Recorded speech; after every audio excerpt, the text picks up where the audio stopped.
What's up guys, today we will be going over the new forged sword, the Stryker's Sure Hand, which you can get this week from forging it on the EDZ Forge. And in this video we will be going over all the perks on this weapon, then also breaking down how good swords are overall in Destiny 2 currently, and where they fit in with the current meta. So let's go ahead and begin, starting with the base damage of this weapon. So on light attacks, it hits 2906, then on heavy attacks, as you see right here, it hits 4 numbers, it hits 1321 3 times, then also 2642. So putting those numbers up on the screen, the heavy attack does 2.27 times the damage of a light attack, but also takes 3 ammo, so there's a trade-off there, which is pretty good. Now let's test how long it takes to swing 6 times with light attacks to get a damage per second number, and it took a little over 3 seconds, so the damage per second light attacks on the sword is 5785, which isn't too bad, kind of in there with most energy type weapons. Now it says 5 heavy attacks, see how long that takes.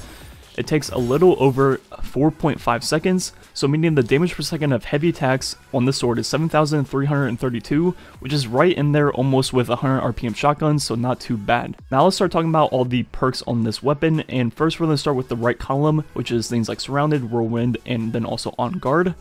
So let's go ahead and start with this one right here, which is Surrounded with a Surrounded Spec mod. So now on the Ogre I hit quite a bit more.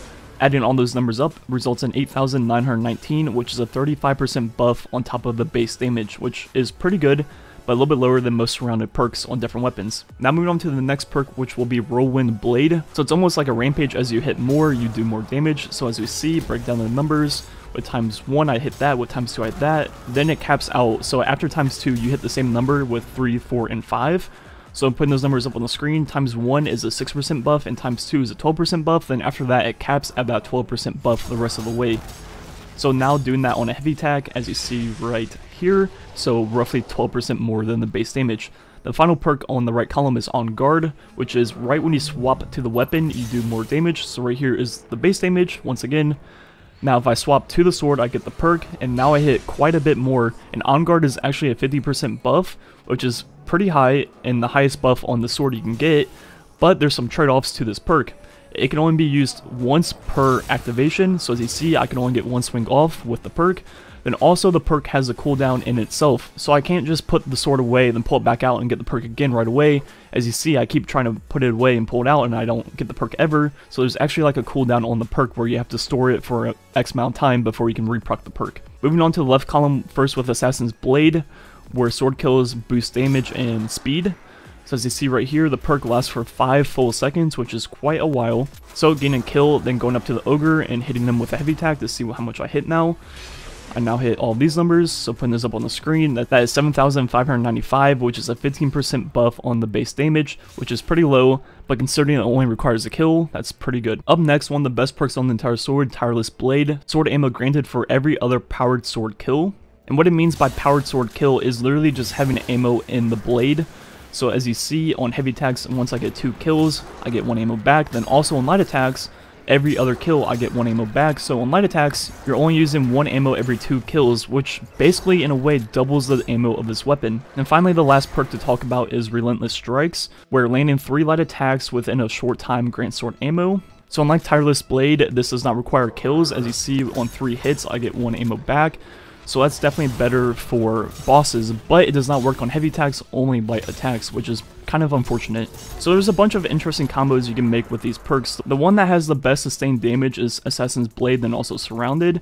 So if we get a kill with Surrounded, then hit the boss, I hit those numbers right there. Now as you see, Assassin's Blade lasts for 5 seconds, which means I can get off 5 heavy attacks during that time. So the damage per second of both these perks procced at the same time is 11,383, which is actually pretty high and up there with the highest DPS lanes in the entire game currently.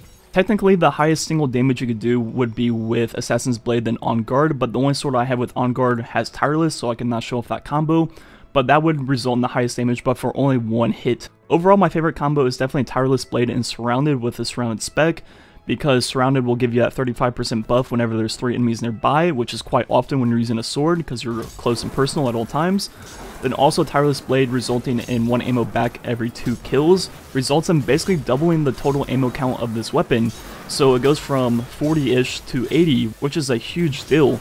and I'd take that double ammo over, 15% more damage from Assassin's Blade any day of the week. One of the final things I'm going to test in this video are these blade options on the far left of the weapon, which result in more ammo or more damage. And another important thing about this test is my impact is 2 masterwork on every single one of these swords, so that way it's consistent across the board. So the first one I'm going to be looking at is Enduring Blade, which gives you 47 total ammo, but at the cost of damage. And as you see, it hits 2694. Now going for the polar opposite Jagged Blade, where it increases damage at cost of ammo. So this one you only have 36 ammo, but you hit 3119, meaning with Enduring Blade you get 30.6% more ammo, but with Jagged Blade you get 15.8% more damage.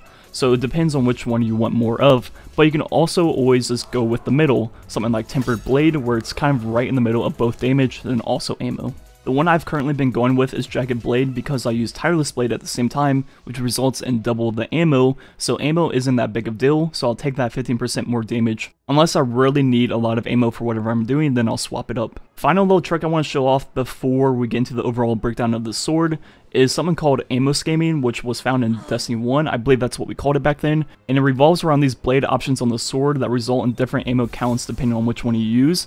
So what you want to do is have the one with the least amount of ammo on, you want to go ahead and die, then swap to the one with more ammo, then respawn, and it'll result in you getting ammo out of thin air, and you can do this over and over again until you're at max ammo. And this was a pretty common trick in Destiny 1 with the scabbard perks, and I just wanted to show off that you could also do it in this game. It's definitely something cool to know. So how good are swords in Destiny 2 currently? With this sword, I think they're in the best spot they've ever been. I think the perks on the swords in this game are extremely good. Things like Tireless Blade resulting in almost double the ammo. Things like Surrounded resulting in 35% damage at almost all times. But overall there's a lot of options. There's only 3 perks in each slot of this weapon, but they're all pretty good perks and almost every pair is good in some way. Things like On Guard is really good if you're only using the sword against majors. So you pull out the sword once, kill the major, and put it away. It works really well. Something like Whirlwind Blade results in pretty good damage against a boss. Now it's only 12%, but if you cannot proc Surrounded on that boss, 12% is better than 0, so it's good in that scenario. And overall, all the perks are good at different things, which is great. I think the main issue with swords in Destiny 2 currently is not actually an issue with swords themselves. I think there's nothing good to pair with swords in PvE currently. In Destiny 1, what you used was a hand cannon, sniper, and sword, and currently snipers in PvE aren't that great outside of all the exotic ones. So right now we're kind of stuck with using hand cannon, shotgun, sword, and shotgun and swords kind of have the same role in this game, so it's not the best combo currently. So what I'm hoping is the new exotic sniper that we get in the kinetic slot is extremely good. That way you can use that, Kindled Orchid, then also the sword, and that would be actually a really good combo as long as that sniper is pretty good. But since as of right now almost all the good exotic weapons are heavies, kind of stuck with a heavy in your exotic slot for the most part in PvE, there's kind of like no room for swords right now. And I don't think that's the issue with swords. I think swords are actually very strong right now and actually pretty good. So overall I'd say grinding out good rolls on the sword is definitely a thing you should be doing, because if and when swords become a huge part of the PvE meta in Destiny 2 again, this sword will definitely be the best option. Anyways, let me know what your favorite perks on the sword are and what you think about the sword overall currently. Anyways, thanks for watching. Catch you guys next time.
Also